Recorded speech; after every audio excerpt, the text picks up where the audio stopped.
Yo, what is going on, guys? Welcome back to the channel. My name is Hart, and today I'm going to be breaking down this Thursday night showdown slates here on DraftKings between the Giants and the Eagles tonight. This is going to be a quick breakdown, going over everything you guys need to know for this slate tonight when you're building your lineups, core plays, value plays, contrarian plays, just overall game script, game theory. So make sure to hit that like button and subscribe, and let's get right into this breakdown. So before we do, just want to take a quick look over at the spread and game total for tonight to just get a better sense of like what Vegas thinks is going to happen. So in terms of the spread, 7-point spread right now, favored to the Eagles, and a 40.5 game total. So very low game total in terms of normal NFL games. So maybe we get more so ground and pound, kicker, tight end kind of game tonight. Then spread, obviously there's a 7-point spread favored to the Eagles. Definitely some blowout risk for tonight. And then let's get back over here to this lineup. So just initial thoughts for this slate. Let's kind of go over a few things, right? Like, Eagles are kind of shambles, at least according to the media. It seems like every week A.J. Brown, Devontae Smith are pissed off about the passing game, and then it's like this past few days it's been like, what about Saquon in the running game? And he's like, what do you want me to do? Either I run the ball and have a great game, and the wide receivers don't do anything, and they're pissed off, or we go to the wide receivers, and then I don't run the ball a ton, and you guys are on me about not having a running game. So it's like, what do you want? I think they should just take a play out of the Lions playbook, and they seem to get it right. Eagles can't. Just a lot of turmoil and just media hostility over there on the Eagles side. But in terms of the game plan, I think it's just a great setup for Saquon tonight to have a massive game. A game we haven't seen so far this season yet from him. Just him going for like 25, 30 plus fantasy points, maybe 2 touchdowns, 100 plus rushing yards. I think it's one of those games for him tonight. Fantastic matchup here against the Giants. The Giants run a lot of man coverage. I think they're third highest team in terms of like how many times they run man coverage for defense, which bodes really well for A.J. Brown and Devontae Smith, because it's like, if they're going to be running against man, like no one's going to be able to stop both of them. And that's kind of what the Broncos were doing, and they were down. And the Broncos decided, hey, maybe we should switch it up to zone because the offensive line for the Eagles has been brutal, and they can't really pass, block that well, but they're even worse right now at run blocking. So that's what the Broncos did. They switched from man to zone, and they ended up stifling the Eagles' passing offense, and they ended up coming back and winning. So it'll be interesting to see if the Giants do the same thing. And obviously there's some issues on the Giants side in terms of depth at the wide receiver position, which kind of will make it interesting in terms of the slate of like who kind of breaks out as the main pass catcher for the Giants. We'll get to that in a second, but I want to start over here on the Eagles side. As I mentioned, I just love Saquon Barkley as a captain play tonight. Not much else to say about him. Still been able to average about 18 fantasy points per game, even though he's been relatively quiet. As I said, offense line has not been great. Passing game has not been great. And he still managed to get 18 fantasy points per game just because of that pass catching ability out of the backfield. Obviously, his rushing ability. What happened tonight? Who knows? But I think it will. I think he'll have a really, really solid game.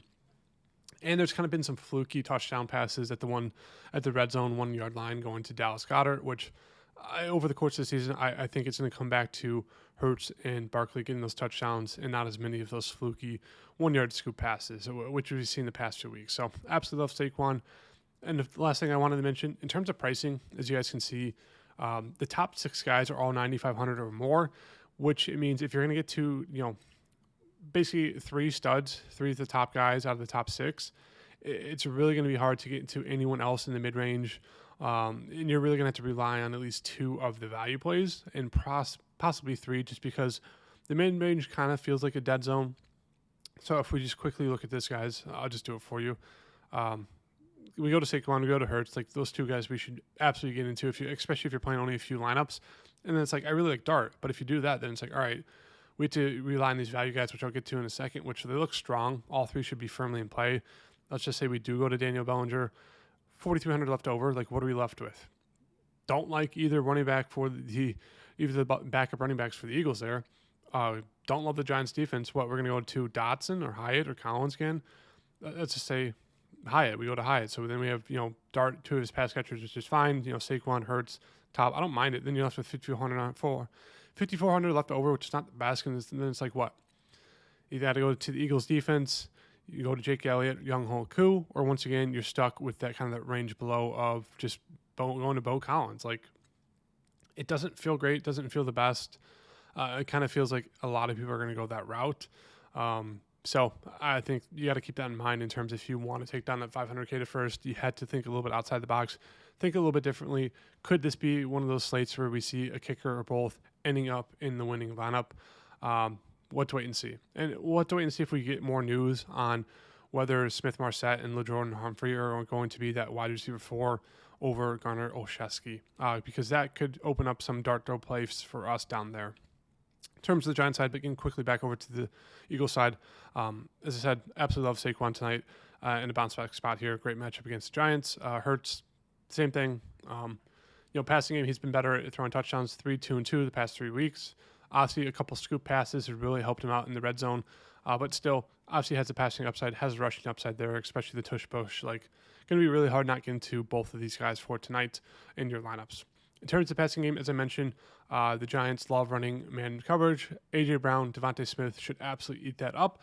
So, who knows? Maybe the Giants are just stubborn and they continue to do it, but I think they're probably going to go more so zone and just hopefully they contain A.J. Brown and Devontae Smith and make Saquon in this offensive line run the ball and run it well, which they haven't shown that that they're able to do that this season so far, just due to the offensive line injuries. So I think both A.J. Brown and Devontae Smith look really, really good. It just comes down to kind of lineup structure and how you guys want to go about building your lineup. Like if you're going to Saquon and you're going to the Hurts, it's going to be really hard to get to either one of A.J. Brown and Devontae Smith, unless you go more so the Eagles stack and kind of the Eagles onslaught, because if you're going to want to get to Scadaboo or Jackson Dart, you're not going to be able to get to Brown or Smith just in terms of pricing unless you go to those absolute dart throws of Jordan Humphrey and Smith Marset, which we don't even know if they're going to play. So, as I said, it's really kind of tricky in terms of pricing tonight to get to at least 3 of the studs, just because there's just a lot of dead zones on this slate in terms of pricing.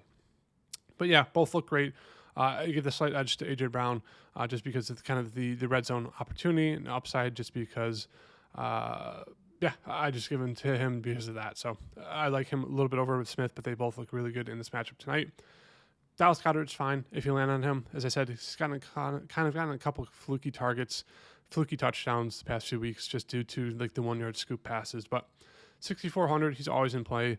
He's more so kind of the afterthought, 3rd, 4th option, which he's been doing well recently, but still, I think he's fine. Don't love the price tag on him.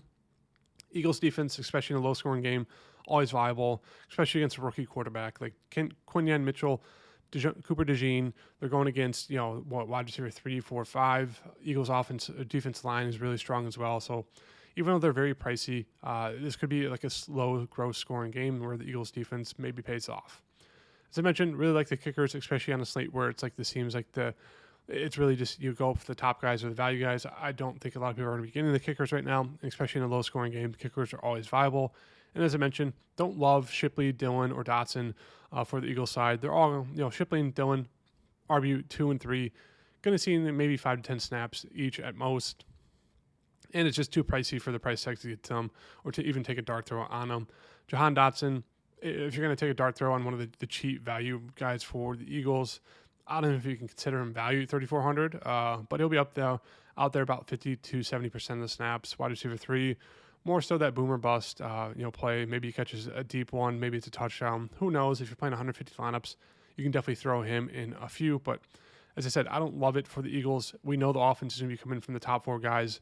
Maybe Dallas Goedert mixes in there, but yeah, for the Eagles, it's really the top 2 for me, and getting to maybe Jake Elliott for tonight if I'm going the Saquon route at captain. For the Giants side, this is where everything is kind of gross in terms of like what's going to happen. They've been running a lot of double tight end sets, so we'll get to that in a second. But Tyrone Tracy Jr. is back from that shoulder injury, and obviously Darius Slayton, wide receiver 2, is out. So in terms of like the weekly snap share, Darius Slayton saw last week before he got injured 78% of the snaps, and Wandell was sitting there at wide receiver 194. So wide receiver 1 will be Wandell. Wide receiver 2 will most likely be Jalen Hyatt, who saw 44% last week. And the wide receiver 3 most likely will be Bo Collins, who saw 38% of the snaps last week. But as I said, they like to run double tight end sets. Theo Johnson seeing 80+% snaps there. And then same with Daniel Bellinger. For the first 3 weeks, He only saw 25% of snaps. Week 4, 31 with no Malik Neighbors. And then week 5, he saw 51% of the snaps there. So a lot of double tight end snaps for them. As you can see from the target share here, Wandell, Theo Johnson were basically the top 2 wide receivers for them in the Darius Slayton. And then it was Bellinger who outpaced Hyatt and Bo Collins in terms of the targets there. So that's the Giants side. As I said, in terms of this game script, what's going to happen, I think they should go ground and pound and just kind of make it a really slow, gross, just not more so slow in terms of like the plays, but kind of run out the clock, make it slow, just grind it out. Hopefully their defense makes some stops. Hopefully they come up with a few big plays, and maybe it's like a 21-14, maybe a 17-14 type game there, with a couple field goals. Who knows?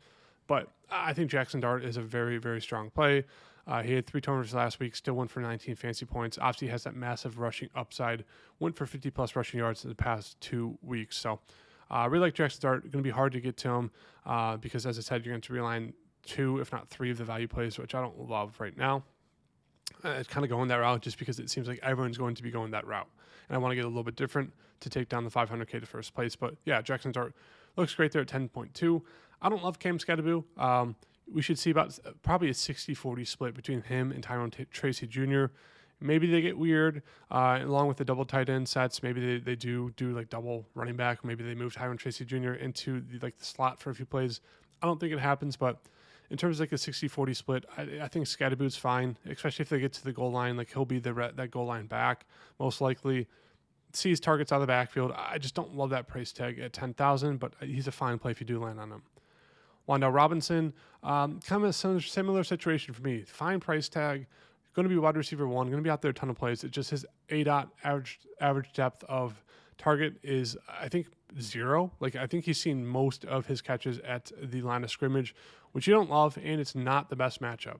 Going against Quinyon Mitchell, Cooper DeJean, I don't love that for him at 7.2, but wide receiver 1, it's a positive game script in terms of they should probably be down. They're going to need to throw the ball a ton. Wide receiver 1, he is dynamic, especially if you're getting the ball in like screens.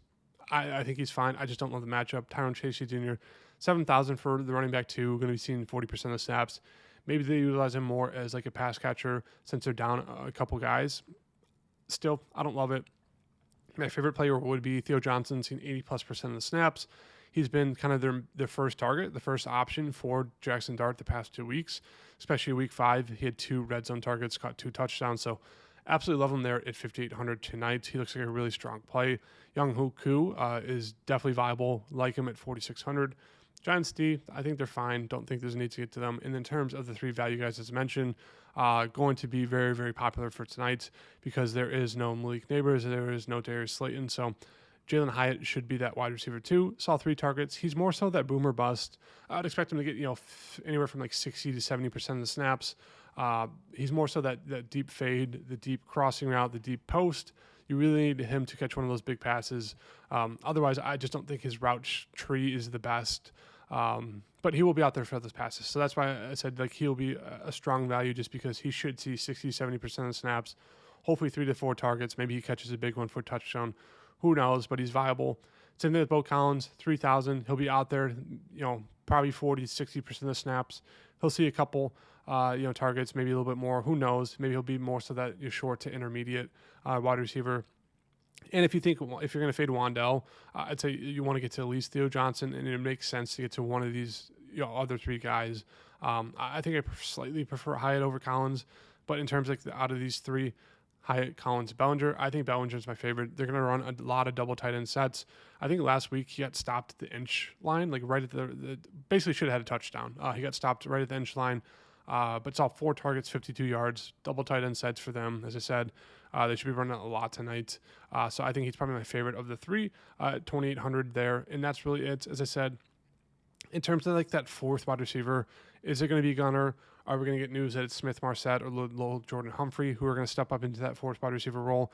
If that happens, you could definitely take a dart throw on one of the 2 if that happens, but we'll see if we get that news. I doubt it. I think we're just going to have to rely on kind of the 3 value guys and go from there. So that's kind of my core plays for tonight. Going to be Saquon at captain, Hurts, and then Theo Johnson. And it's kind of up to you guys in terms of kind of the rest of the game script, game theory of how you think tonight's going to happen. This is going to be more so those kickers. You're going to try to get to one of the wide receivers for the Eagles. Kind of leaving it up to you guys. But hope you guys liked the video. See you guys in the next one. Peace.